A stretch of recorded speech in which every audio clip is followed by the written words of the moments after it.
Hello friends, अब हम अगला टॉपिक स्टार्ट करने जा रहे हैं सॉलिड स्टेट डिवाइसेस का, जो कि है ट्रैपेड डायोड। ट्रैपेड का फुल फॉर्म होता है trapped plasma avalanche triggered transit diode. ठीक है, बेसिकली क्या होता है, ये एक हाई एफिशिएंसी माइक्रोवेव जनरेटर होता है जो कि कैपेबल होता है, ठीक है, ऑपरेट होता है ये सेवरल 100 मेगाहर्ट्ज से सेवरल गीगाहर्ट्ज।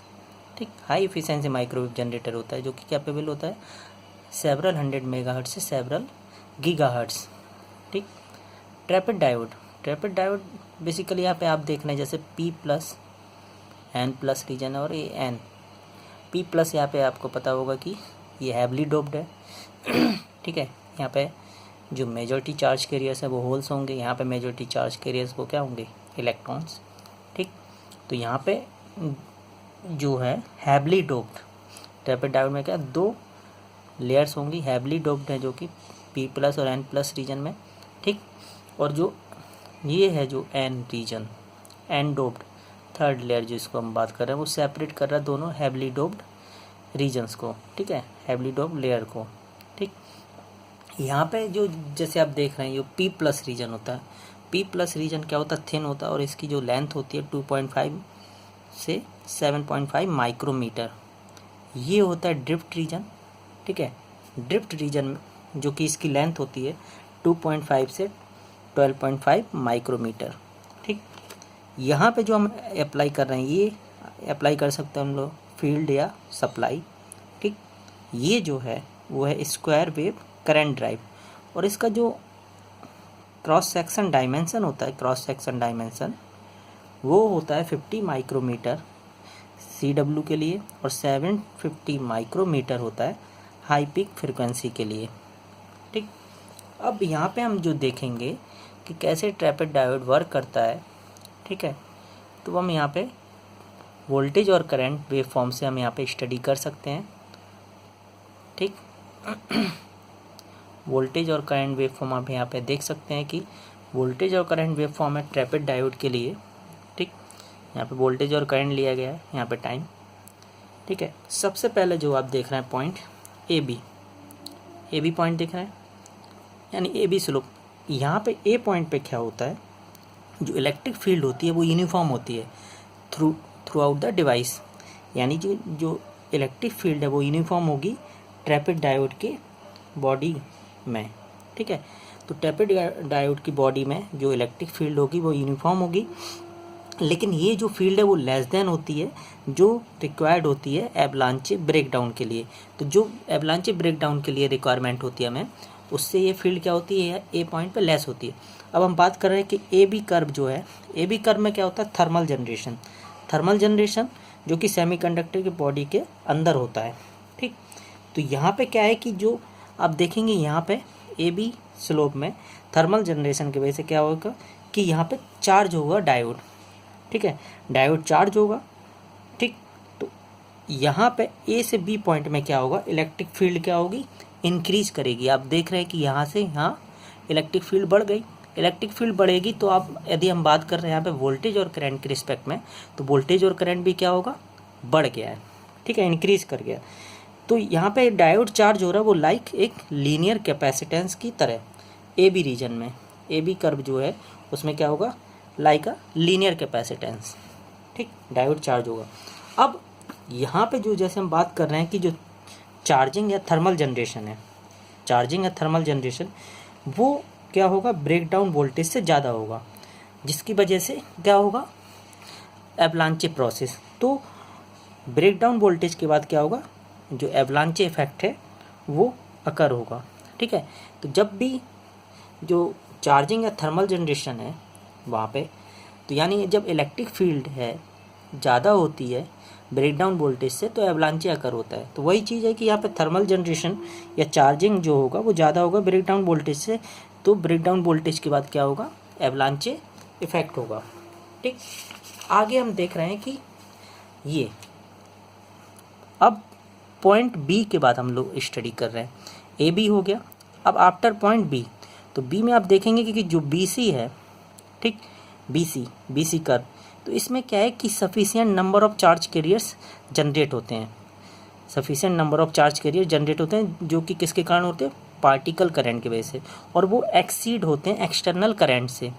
ठीक है, तो sufficient number of charge carriers generate होते हैं पार्टिकल करंट की वजह से, जिसके कारण क्या होता है, और ये जो है पार्टिकल करंट वो क्या होता है, ज़्यादा होता है एक्सटर्नल करंट से। ठीक, तो इस रीजन में आप देखेंगे इलेक्ट्रिक फील्ड क्या हुई, आपकी इलेक्ट्रिक फील्ड डिप्रेस्ड हुई, और वो डिप्रेस्ड होगी through out the depletion region. ठीक है, through out the depletion region ये है। ठीक, तो through out the depletion region depressed मतलब हो गई डिक्रीज हो गई है इलेक्ट्रिक फील्ड। ठीक है, तो इलेक्ट्रिक फील्ड डिक्रीज हुई, लेकिन ये क्या है कि ये अभी भी इलेक्ट्रिक फील्ड इतनी ज़्यादा होती है ब्रेकडाउन वोल्टेज से, जिससे कि एवलांचे प्रोसेस होता है। ठीक है, तो अभी भी आप देख सकते हैं कि ये ज़्यादा है, ए पॉइंट से ज़्यादा ही है इस रीजन में। ठीक है, तो sufficient number of charge carriers के वजह से क्या हो रहा है, वो चार्ज कैरियर जनरेट हो रहे हैं पार्टिकल करंट की वजह से, और वो पार्टिकल करंट क्या होता है, एक्सटर्नल करंट से ज़्यादा होता है। तो हम इस बात कर रहे हैं कि BC कर्व में, तो इस पर्टिकुलर टाइम में B से C में क्या होगा, जो है आप देख रहे हैं यहाँ पे देखो लिखा हुआ प्लाज्मा फॉर्मेशन। तो प्लाज्मा क्या होता है, फॉर्म्ड होता है, तो प्लाज्मा डेंस प्लाज्मा फॉर्मेशन होता है, और ये जो डेंस प्लाज्मा फॉर्मेशन होता है वो किसकी वजह से होता है, फ्री इलेक्ट्रॉन्स और होल्स। तो फ्री इलेक्ट्रॉन्स और साथ ही साथ क्या होते हैं, होल्स जो प्रेजेंट होते हैं, उसकी वजह से क्या होता है, डेंस प्लाज्मा फॉर्म्ड होता है। ठीक है, और ये कब होता है, जब इलेक्ट्रिक फील्ड होती है लो पोटेंशियल पे, जब इलेक्ट्रिक फील्ड होती है लो पोटेंशियल पे।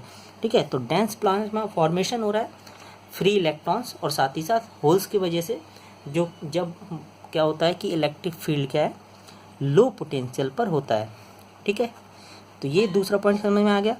तो डेंस प्लाज्मा, तो इस पर्टिकुलर टाइम में आप देख रहे हैं BC में क्या हो रहा है कि डेंस प्लाज्मा फॉर्म्ड हो रहा है, और ये डेंस प्लाज्मा किसकी वजह से हो रहा है, फ्री इलेक्ट्रॉन्स और होल्स जो कि प्रेजेंट है, और वो कब हो रहा है, जब इलेक्ट्रिक फील्ड क्या है, लो है। ठीक है, इलेक्ट्रिक फील्ड है आपकी लो पोटेंशियल पे। ठीक, तो जब फील्ड होगी लो पोटेंशियल पे तब होगा। तो फाइनली प्लाज्मा यहाँ पे क्या हुआ, फाइनली प्लाज्मा ट्रैप्ड हो गया डिप्लीशन रीजन में। ठीक है, तो फाइनली यहाँ पे क्या होता है कि प्लाज्मा ट्रैप्ड हो जाता है इनसाइड द डिप्लीशन रीजन। तो इसीलिए इस डिवाइस को हम क्या बोलते हैं, trapped plasma avalanche triggered time device for trapped diode. इसीलिए इसका नाम ये पड़ा है कि प्लाज्मा ट्रैप्ड हो गया। ठीक, अब हम आगे देखते हैं कि C से D कर्व में, C से D, तो आफ्टर पॉइंट C आप देखेंगे, C के बाद क्या हो रहा है कि अब आफ्टर CD, तो अब हम बात कर रहे हैं C से D कर्व। तो C पॉइंट के बाद आप देखेंगे कि CD जो कर्व है, इसमें क्या हो रहा है कि टाइम ड्यूरेशन जब हम बात कर रहे हैं C से D में, तो इसमें क्या होगा कि कुछ इलेक्ट्रॉन्स और होल ड्रिफ्ट आउट होते हैं डिप्लीशन रीजन के एंड से। ठीक है, तो कुछ सम इलेक्ट्रॉन्स और होल्स हम बात कर रहे हैं, सम ऑफ इलेक्ट्रॉन्स और होल्स क्या है, ड्रिफ्ट आउट होते हैं डिप्लीशन रीजन के एंड से। तो कुछ इलेक्ट्रॉन्स निकल गए। ठीक है, तो क्या हुआ कि जैसे अभी प्लाज्मा फॉर्म्ड हुआ था इस रीजन में, आप देख रहे थे BC में डेंस प्लाज्मा, यानी बहुत सारे इलेक्ट्रॉन्स और वो होल्स आपके इकट्ठे हो गए थे, उसके वजह से डेंस प्लाज्मा हो गया था। तो कुछ इलेक्ट्रॉन्स और होल्स जो फॉर्म हुए हैं वहाँ पे प्लाज्मा में, तो उनको क्या है, सम अमाउंट ऑफ ड्रिफ्ट मिला, जिसकी वजह से क्या है कि वो ड्रिफ्ट आउट हो गए। कहाँ से, आपके डिप्लीशन रीजन के एंड से, तो कुछ निकल गए। ठीक है, तो ड्रिफ्ट की वजह से क्या हुआ, यहाँ पे ड्रिफ्ट हुआ, तो जो रेस्ट ऑफ द प्लाज्मा है वो कम्प्लीटली क्या हो जाएगा, ट्रैप्ड हो जाएगा इस रीजन में, कम्प्लीटली क्या हो जाएगा, ट्रैप्ड हो जाएगा। तो रिमेनिंग जो बचा है रेस्ट ऑफ द प्लाज्मा वो क्या होगा, कम्प्लीटली ट्रैप्ड हो जाएगा। तो ये जो ट्रैपिंग है वो अप टू कहाँ तक है, D पॉइंट तक। ठीक है, तो CD कर्व में आप देख रहे हैं, तो जो ट्रैप्ड हुआ प्लाज्मा कम्प्लीटली, जो बचा प्लाज्मा वो कहाँ तक होगा, पॉइंट D तक। ठीक है, अब हमें क्या है, हमें यहाँ पे ज़रूरत होती है कि जो रेसिड्यूअल है प्लाज्मा वो रिमूव होना चाहिए पर्टिकुलर प्लेस से। ठीक है, तो जो रेसिड्यूअल है प्लाज्मा वो क्या होना चाहिए, रिमूव होना चाहिए पर्टिकुलर प्लेस से, ठीक। तो रेसिडुअल यानी आपका बैलेंस जो है प्लाज्मा वो आपका कम्प्लीटली रिमूव हो जाना चाहिए। तो अब हम यहाँ पे बात कर रहे हैं CD में, आप देखेंगे कि यहाँ पे इलेक्ट्रिक फील्ड कम हो गई है और वोल्टेज भी क्या हो गया, कम हो गया है, ठीक। अब हम बात कर रहे हैं D से E में आप देख रहे हैं कि प्लाज्मा क्या हो रहा है, एक्सट्रैक्शन, प्लाज्मा एक्सट्रैक्शन, ठीक है। इस रीजन में क्या होगा, अब हम D से E बात कर रहे हैं, जो कर्व है इस टाइम के दौरान क्या होगा कि जो प्लाज्मा है वो रिमूव होगा डिप्लीशन लेयर से, ठीक है। तो प्लाज्मा अब क्या हो रहा है, रिमूव हो रहा है डिप्लीशन रीजन से, लेकिन कुछ रेसिड्यूज हैं जो इलेक्ट्रॉन्स के वो रिमेन बच जाते हैं। यानी कि इस रीजन में हम बात करें कि प्लाज्मा को एक्सट्रैक्ट कर रहे हैं, तो प्लाज्मा को एक्सट्रैक्ट कर रहे हैं तो क्या है कि D से E कर्व में क्या है कि प्लाज्मा क्या हुआ, आपका रिमूव होगा डिप्लीशन रीजन से, लेकिन क्या है कुछ आपके जो है रेसिड्यूज हैं इलेक्ट्रॉन्स के वो बच जाते हैं एक साइड पर डिप्लीशन लेयर की, जबकि दूसरी साइड पे क्या है रेसिड्यूज जो होते हैं होल्स के वो बच जाते हैं अदर साइड पे। तो ये सिचुएशन कहाँ तक होगी, E तक, यानी कुछ रेसिड्यूज हैं जो आपके इलेक्ट्रॉन्स के बच गए, डिप्लीशन लेयर है जो आपकी डिप्लीशन रीजन उसके एक साइड पर, और रिमेन और कुछ क्या है आपके होल्स, रेसिड्यूज होल्स हैं वो बच गए डिप्लीशन रीजन के अदर साइड पे, ठीक है। तो इसीलिए ये आपका पॉइंट हो गया E। अब E से F देखेंगे आप कर्व, E से F में क्या है कि यहाँ पे क्या है जो रेसिड्यूज चार्ज हैं वो कम्प्लीटली क्या हो गए, रिमूव हो गए, ठीक। तो जो रेसिड्यूज बचे थे, बैलेंस थे, वो रेसिड्यूज आपके क्या हैं, E से F कर्व आप देख रहे हैं, तो E से F कर्व में क्या होंगे, जो रेसिड्यूअल चार्ज हैं वो कम्प्लीटली रिमूव हो जाएंगे डिप्लीशन रीजन से, ठीक है। और यहाँ पे क्या होगा कि आप देखेंगे कि फिर से क्या है, अगर हम बात करें वोल्टेज और करंट, तो वोल्टेज और करंट क्या हो गया, बढ़ने लगा। देखिए ये आपका इस डायरेक्शन में क्या है वोल्टेज और करंट, तो वोल्टेज और करंट क्या दोनों ही इंक्रीज करने लगे, ठीक। तो ये सिचुएशन क्या है आपका E से F कर्व, ठीक, E से F। तो अब इसके बाद हम देखेंगे आफ्टर E से F के बाद एफ जी कर्व में क्या होगा, FG कर्व जो आप देख रहे हैं इस टाइम के दौरान FG, ठीक है, ड्यूरिंग टाइम FG कर्व। तो इस टाइम के दौरान क्या होगा कि जो आपका पॉइंट FG में डायोड क्या होगा, फिर से चार्ज होगा। इस रीजन में क्या होगा, डायोड फिर से चार्ज होगा और वो एक फिक्स कैपेसिटर की तरह। तो अगेन फिर से क्या है F और G कर्व में क्या हो रहा है कि डायोड फिर से चार्ज हो रहा है एक फिक्स कैपेसिटर की तरह। और फिर पॉइंट हम देखेंगे G से A में आप देखेंगे तो यहाँ पे क्या है डायोड करंट 0 हो गया। G से A में क्या है, देखिए ये जो दिखाया जा रहा है वो क्या है, करंट अप्रॉक्सीमेट गोज टू 0, यानी डायोड करंट क्या हो जाएगा 0 हो जाएगा, और वो 0 होगा एक फिक्स कैपेसिटर के लिए, ठीक है। और फिक्स कैपेसिटर के लिए होगा 0 for the half period of the transit time. Half period of the transit time देखिए ये है τ/2, ठीक है, half period of the transit time, ठीक। तो यहाँ पे आप देखेंगे जो वोल्टेज है वो रिमेन क्या है, मेंटेन है एट पॉइंट A पे। तो हम ये कह सकते हैं कि ये पर्टिकुलर साइकिल फिर क्या होगा कि A पॉइंट तक क्या वोल्टेज मेंटेन है। इसके बाद क्या होगा कि जो पर्टिकुलर साइकिल है, इस पर जो पर्टिकुलर साइकिल है वो फिर से रिपीट होगा फर्दर यहाँ से, ठीक है।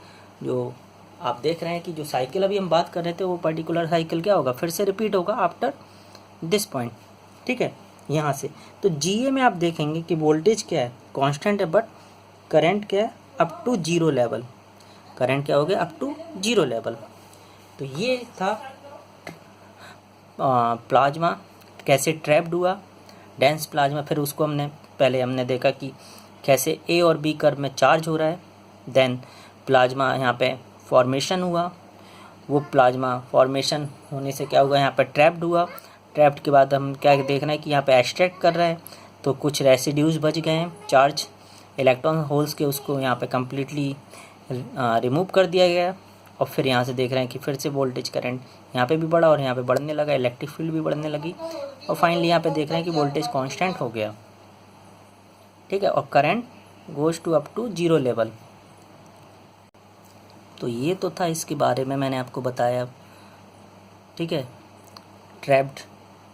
ट्रैपेड डायोड क्या होता है, trap plasma avalanche triggered transit time,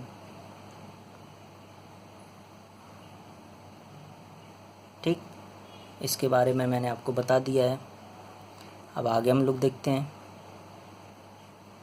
यहाँ पे परफॉर्मेंस कैरेक्टरिस्टिक्स, आगे देखते हैं परफॉर्मेंस कैरेक्टरिस्टिक्स में क्या है।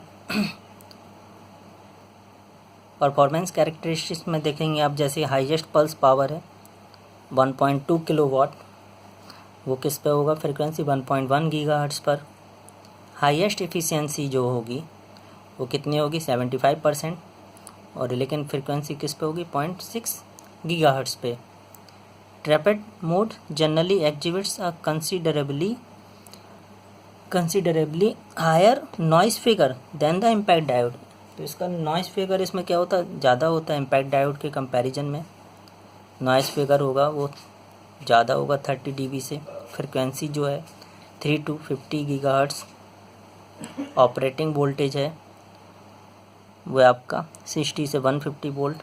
एप्लीकेशन जो हैं आप देख सकते हैं यहाँ पे, एप्लीकेशन है लो पावर डॉपलर रेडार्स के लिए, लोकल ऑसिलेटर्स के लिए for radars, microwave beacon landing system, microwave beacon landing system and radio altimeter and phased array radars. तो ये था आपका ट्रैपेड डायोड, ठीक है। अब अगले जो टॉपिक में हम लास्ट टॉपिक इसका देखेंगे सॉलिड स्टेट का, ठीक है, वो होगा आपका लास्ट टॉपिक होगा, वो है बैरेट डायोड, और उसके बाद ये ख़त्म हो जाएगा, ठीक है। फिर उसके बाद हम नेक्स्ट चैप्टर पे चलेंगे। तो आई होप आपको समझ में आ गया होगा, कोई डाउट हो तो आप पूछ सकते हैं, ठीक है। Okay, thank you.